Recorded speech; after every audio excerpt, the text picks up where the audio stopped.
Olá, sejam todos bem-vindos à segunda parte da nossa aula sobre estrutura atômica, o núcleo e a eletrosfera.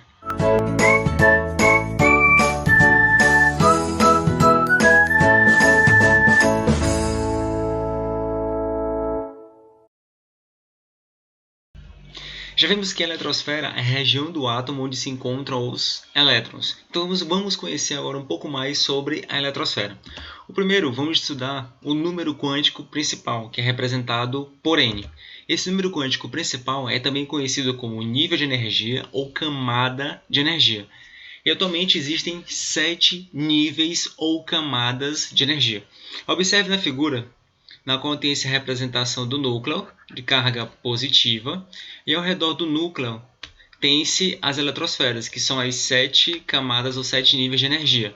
Camada K, L, M, N, O, P, Q, que é ser feita na notação espectroscópica, ou então em notação quântica, tem-se os níveis 1, 2, 3, 4, 5, 6 e 7. E é exatamente a notação quântica que mais iremos utilizar durante o nosso estudo.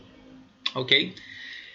Um fato interessante a ser observado é que quanto mais distante do núcleo estiver a camada de energia, o nível de energia, maior será a sua energia.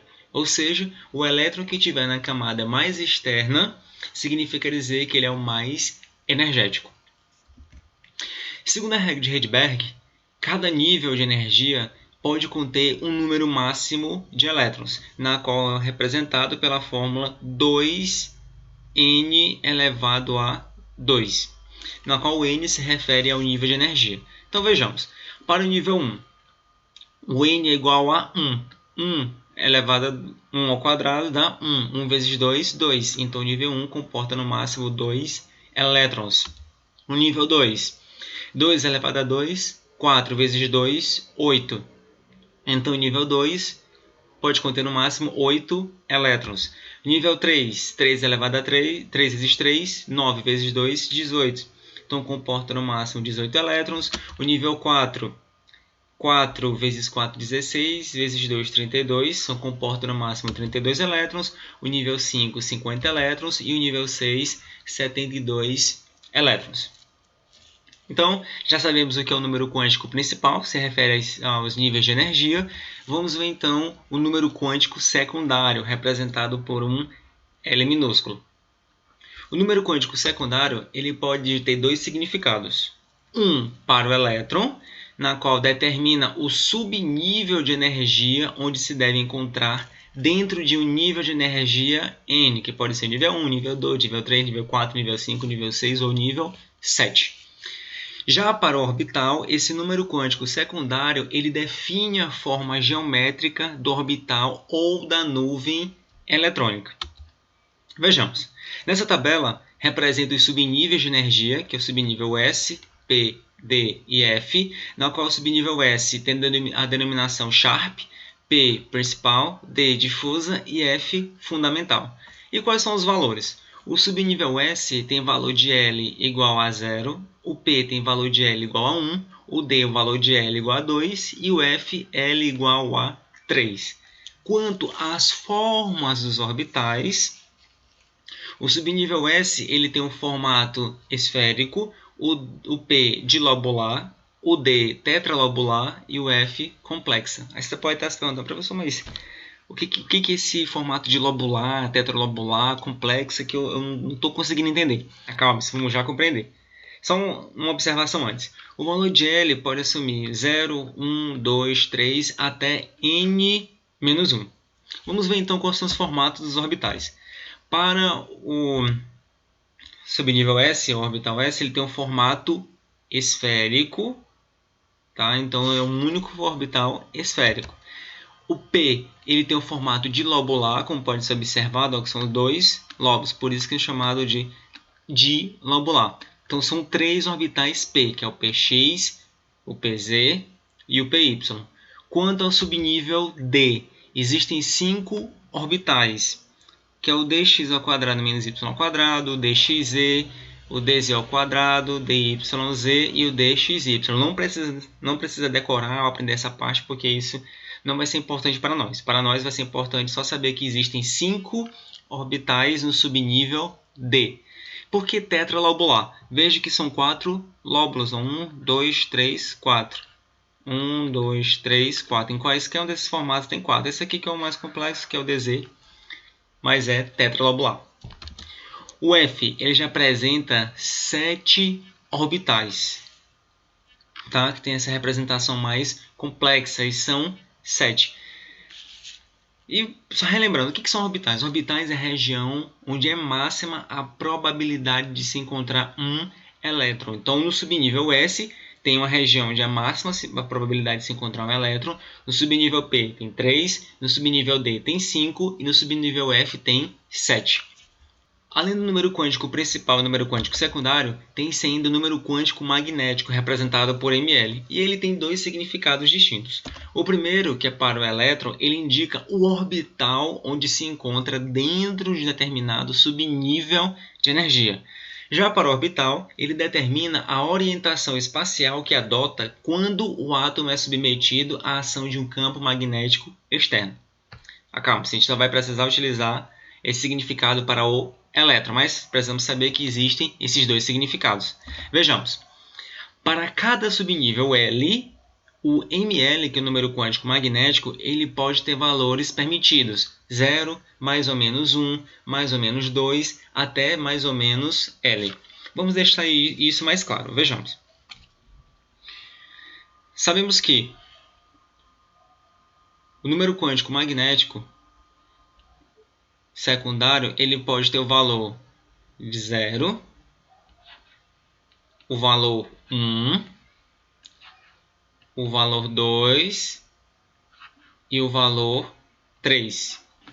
Que vimos que quando o número quântico secundário ele é igual a 0, significa dizer que é o subnível S, o valor 1 subnível P, o valor 2 subnível D e o valor 3 é o subnível F. Tá? Veja. Para o subnível S, qual vai ser os valores de ml? Se o valor de L é igual a 0, então ml só pode ter um valor, que vai ser o valor 0. Portanto, o subnível S vai ter um único orbital. Como já vimos anteriormente, tinha somente um formato esférico. Quando o valor de L é igual a 1, que se refere ao subnível P, o valor de ml ele vai ser mais ou menos 1. Ou seja, ml ele vai de menos 1 a mais 1. Então, menos 1, 0 e mais 1. Se há 3 valores, então significa dizer que no subnível P apresenta 3 orbitais. E vimos isso nas figuras anteriores, que era o Px, o Py e o Pz. Quando L é igual a 2, que se refere ao subnível D, o valor de ml ele vai assumir valores de mais ou menos 2. Então, vai de menos 2 a mais 2. Menos 2, menos 1, 0, mais 1 e mais 2. São 5 valores permitidos. Então, significa dizer que no subnível D contém 5 orbitais. 1, 2, 3, 4, 5. Então, os valores menos 2, menos 1, 0, mais 1 e mais 2. Isso aqui é a mesma coisa. No P vai mais menos 1, 0 e mais 1. Só que vai Px, Py, Pz. E aqui somente o valor 0. Quando L é igual a 3, se refere ao subnível F. Então, o valor de ml vai de mais ou menos 3. Então, ml ele vai ser menos 3, ou menos 2, menos 1. Vai ter esses valores, 0, mais 1, mais 2 e mais 3. Portanto, o valor de ml pode apresentar 7 valores permitidos. Então, no subnível F, contém 7 orbitais. 1, 2, 3, 4, 5, 6, 7. na qual recebe os valores. Menos 3, menos 2, menos 1, 0, mais 1, mais 2, mais 3. Tá? A princípio, pode ser que isso para você não tenha um significado, mas quando a gente for se aprofundando na distribuição eletrônica, vamos ver que isso é muito importante. Tá? Qualquer dúvida, você pode deixar um comentário logo aqui abaixo, que a gente vai discutindo sobre este conteúdo dentro na nossa sala de aula. Então, o número quântico magnético, ele ainda pode apresentar um número máximo de elétrons para cada subnível de energia. Observe na tabela seguinte. Para o subnível S, já vimos que o valor de L é igual a zero, então tem um orbital. E nesse orbital ele comporta no máximo 2 elétrons. No subnível P, ele apresenta 3 orbitais. E cada orbital comporta 2 elétrons. Portanto, o número máximo de elétrons no subnível P é 6. E no subnível S é 2. No subnível D, vimos que existem 5 orbitais e cada orbital pode conter no máximo 2 elétrons. Então, 2 vezes 5, 10. Então, no orbital D, comporta no máximo 10 elétrons. E no subnível F, são 7 orbitais. Em cada orbital ocupa no máximo, pode ocupar no máximo 2 elétrons. Então, 2 vezes 7, 14. Então, no subnível F, comporta no máximo 14 elétrons. Então, S, 2 elétrons, P, 6, D, 10 e F, 14 elétrons. E o último número quântico que vamos estudar vai ser o número quântico de spin magnético, que é o ms. Ele indica o sentido de rotação do elétron ao redor do seu próprio eixo, sendo no sentido horário ou no sentido anti-horário. Então, veja, os valores permitidos são mais ou menos 1/2. Por isso que em cada orbital pode comportar no máximo 2 elétrons, um com spin menos 1/2, outro com spin mais 1/2. E por que tem que ser 2 spins, um menos 1/2 mais 1/2? Isso porque um elétron gira no sentido horário, o outro girando no sentido anti-horário. E fazendo essas rotações contrárias, acabam ocorrendo uma atração entre os elétrons, porque sabemos que os elétrons eles apresentam cargas negativas. E se girarem no mesmo sentido, eles irão se repelir. Mas se girarem em sentidos opostos, eles irão ocasionar uma pequena atração entre eles. Por isso que só pode, no máximo, 2 elétrons em cada orbitais. E no sentido ms, mais 1/2 é o sentido anti-horário e o ms menos 1/2 é o sentido horário. Tá? Isso já é uma convenção. Vamos ver então a distribuição ou configuração eletrônica. Para realizar a distribuição eletrônica de um átomo, devemos ter em mente o diagrama de Linus-Pauling, na qual, observem bem, tem-se as camadas ou níveis de energia, que vai de 1, 2, 3, 4, 5, 6 até o nível 7. E existem subníveis S, como a gente já viu, S, P, D, F. Mas vamos ver logo o que é mais importante no diagrama. Esse diagrama vai nos ajudar bastante a fazer a distribuição eletrônica e começa a partir do 1s2. Então vem 1s2, depois terminou, volta, vai para o 2s2, volta, vai para o 2p6, 3s2 e volta. Segue então 3p6, 4s2, terminou no 4s2, volta. Vem para o 3d10, 4p6, 5s2, retoma novamente a posição, 4d10, 5p6, 6s2, volta, vai para o 4f14, 5d10, 6p6, 7s2, volta, vem para o 5f14, 6d10. Então esse é o diagrama que devemos ter em mente. Mas professor, mas como é que a gente vai fazer essa distribuição eletrônica? Ok, deixa eu voltar aqui no slide anterior para a gente fazer algumas distribuições eletrônicas. Por exemplo, para o elemento químico hidrogênio, que o número atômico é 1. Então significa dizer que ele tem 1 elétron. Fazendo a distribuição eletrônica, vai ser 1s, veja que é 1s2, mas só que o hidrogênio tem somente 1 elétron, então vai ser 1s1. O hélio, o elemento químico hélio, ele tem o número atômico igual a 2, então significa dizer que ele tem 2 elétrons para serem distribuídos. Então vai ser 1s2. O lítio, ele tem o número atômico igual a 3, então eles são 3 elétrons, vamos fazer a distribuição eletrônica. S2. Como o nível 1 suporta no máximo 2 elétrons, vamos ter que seguir. Depois de um S2 vem 2S. Como tem somente um elétron, vai ser 2S1. Então, a distribuição do lítio, 1S2, 2S1. O berílio. O berílio ele tem 4 elétrons. Então, a distribuição eletrônica vai ser 1S2, 2S2. O boro. O boro tem número atômico igual a 5. Então, distribuição eletrônica 1S2.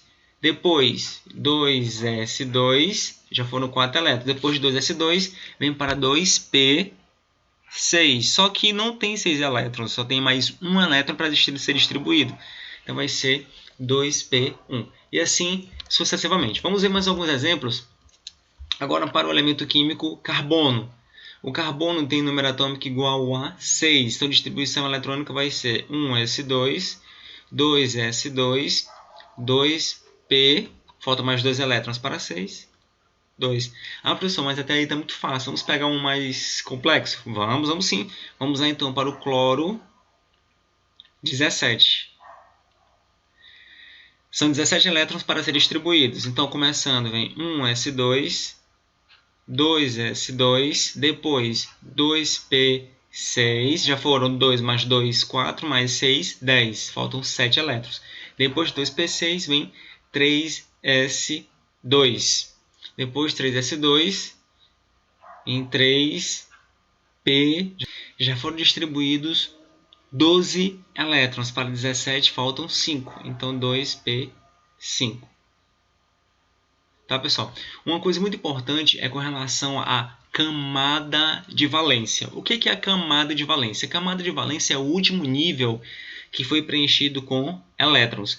Veja, para o carbono, o último nível foi o nível 2. Então, a camada de valência vai ser 2S2, 2P2.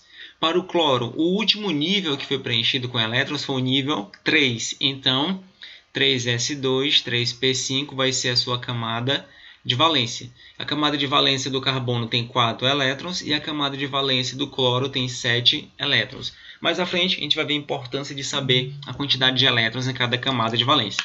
Então, espero que tenha gostado da nossa aula de hoje. Vamos agora passar para a resolução da nossa lista de exercício e até a próxima aula. Grande abraço!